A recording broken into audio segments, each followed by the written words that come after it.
Ito ang Far East Broadcasting Company Philippines. 71 taon nang nagpapahayag ng salita ng Diyos sa kaniyang lakas.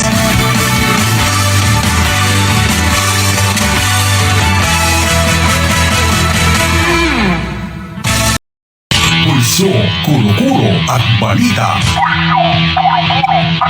Balitaan at panawagan ng bayan, pupulsuhan, programang bukas para sa kuro-kuro at damdamin ng masa.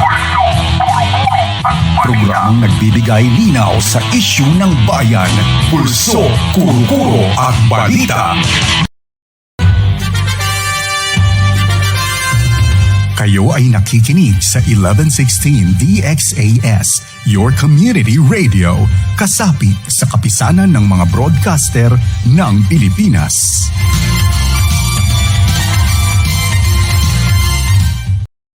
FEBC Network News. Mula sa Far East Broadcasting Company Philippines, narito ang isang programang tatalakay sa iba't ibang kaisipan ugnay sa ating kultura at mga kaganapan na ang magbigay ng liwanag sa usapin ng wastong katuruan at kaugalian. Kamalayan, kasama si Pastor Jebo Banzuelo. Mula sa 702 DZAS, ang gabay ng sambayanan. Narito na ang programang mag-uugnay sa iyo tungo sa wastong kamalayan sa batang praktikal na talakayan ng mga alituntunin at balitaktakang may kaugnayan sa mga patakaran ng bayan. Kinilala sa Golden Dove Awards bilang Best Documentary Program. Ito ang Tapas ng Batas. Pilipinas ngayon, ulat sa bayan, the FEBC Special Coverage. Sona 2024, The Radyo Pilipinas Special Coverage. Lagay ng bayan sa ikatlong ulat ni Pangulong Ferdinand R. Marcos Jr. sa Sambayanan. Sona ng Pangulo 2024, ang ikatlong yugto. The RMN News Special Coverage.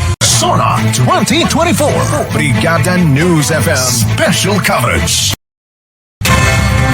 State of the Nation Address, 91-1206 Special Coverage.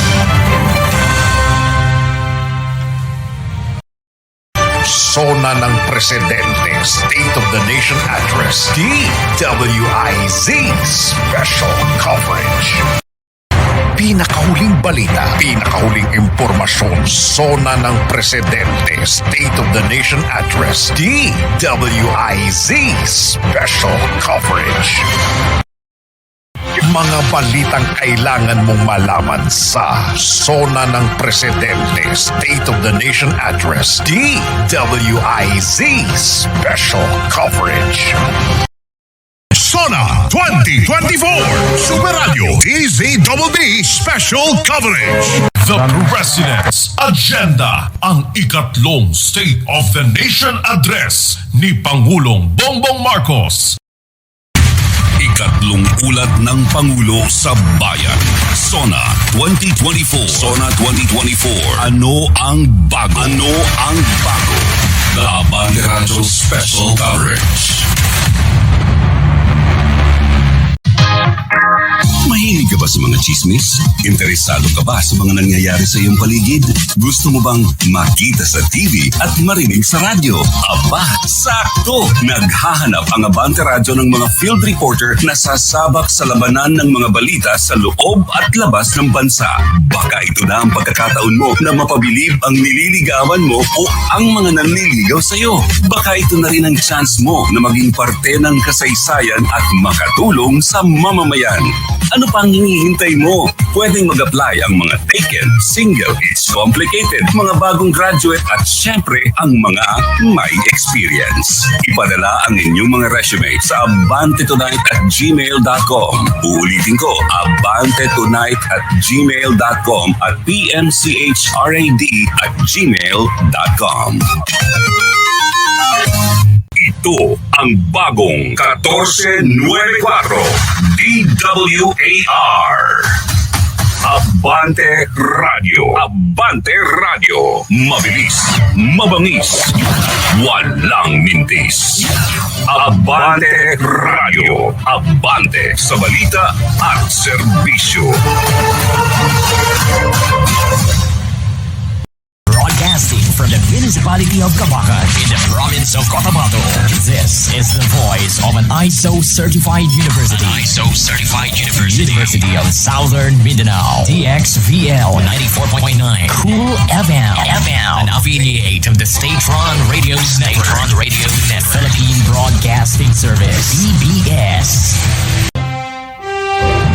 Mas malakas. Bagong insidente ng Takaw Motorsiklo. Mas malinaw. Justisya ang mga naaapi. Nagsagawa naman ang investigasyon ng PNP Kabakan kaugnay sa nangyari. Kaya't walang dudang makakarating ang mga pinakasariwang balita at pinaka-napapanahong impormasyon. On board! Christopher Credo always. Mas pinaiigting ng mga otoridad ngayon ang kanilang mga ginagawang checkpoint sa Lahat alay para sa bayan mula sa inyong DXVL Cool FM. Radyo Ang Pilipinas. himpilan ng University of Southern Mindanao, an affiliate of the Philippine Broadcasting Service. Para sa bayan. The Morning News. The Morning News. The Morning News. Headlines. Susunod sa The Morning News. Radyo ng Bayan Provincial Capital Report. Mga balita at kaganapan sa loob at labas ng Kabakan, tinutukan para sa kapakanan ng taong bayan. Nakisa sa Mindanao Trade Expo 2020. Nagsagawa ngayon ng 3 araw na pagpupulong. Yan ang mga balitang nakalap sa iba't ibang sulok. Cool afternoon kasamang quiz at sa ating mga kahoy. Mga balitang patas, tapat at totoong pangyayari. Huwag pahuhuli sa balitang punong-puno ng aksyon. Senador ng Kambing arestado on arrival sa ospital ang isang leto. On the spot ibabalita sa News on the Go. Kasama si Always on the Go, Christopher Credo. Magbabalik ang News on the Go dito sa Radyo Pilipinas. Nagbabalik ang News on the Go dito sa Radyo Pilipinas. Ang himpilan ng radyo na kasangga ng sambayanang Palaweng 96.7 FM Palawan Island Network. Maghahatid ng mga mahalagang balita, istorya, musika at impormasyon. Mga makabuluhang usapan, komentaryo at opinyon. 96.7 FM Palawan Island Network. Para sa kahandaan at kaligtasan tungo sa matatag, maginhawa at panatag na Palawan. Isinasa puso ang serbisyo publiko. Sa aksyon ay laging alerto. 96.7 FM Palawan Island Network. Kasangga mo sa serbisyong alisto. Kayo ay nakikinig sa bagong himpilan ng radyo ng mga Palawenyo. Hatid ay serbisyong alisto, kahandaan at kaligtasan para sa panatag na Palawan. Mula sa pamahalaang panlalawigan ng Palawan at Presidential Broadcast Service, Radyo Pilipinas, 96.7 FM Palawan Island Network. Kasangga mo sa serbisyong alisto. Dumadaguntong na sa himpapawid ang bagong himpilan ng radyo sa Palawan. Hatid ng pamahalaang panlalawigan ng Palawan at Presidential Broadcast Service, Radyo Pilipinas sa inyong talapihitan. 96.7 FM Palawan Island Network. Kasangga mo sa serbisyong alisto. Abangan ang pagsasahimpapawid ng pinakabagong himpilan ng radyo ng mga Palawenyo. Hatid ng pamahalaang panlalawigan ng Palawan at Presidential Broadcast Service, Radyo Pilipinas.